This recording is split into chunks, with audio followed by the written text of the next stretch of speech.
আসসালামু আলাইকুম সবাইকে। আশা করি সবাই ভালো আছেন।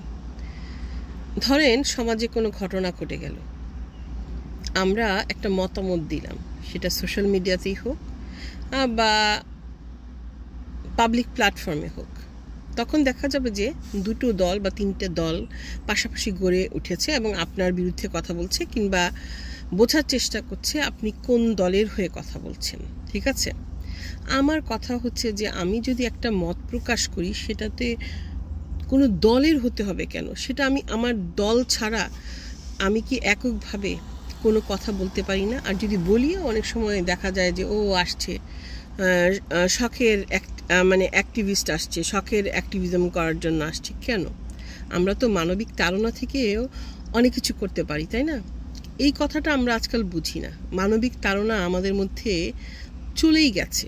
আমরা এখন প্রত্যেকটা জিনিস করতে চাই নিজের প্রয়োজনে, কারোর সাথে সম্পর্ক রাখতে চাই নিজের প্রয়োজনে, কারোর সাথে সম্পর্ক বিচ্ছিন্ন করতে চাই সেটাও নিজের প্রয়োজনে। তো ভেবে দেখবেন। ভালো থাকবেন। আল্লাহ হাফেজ।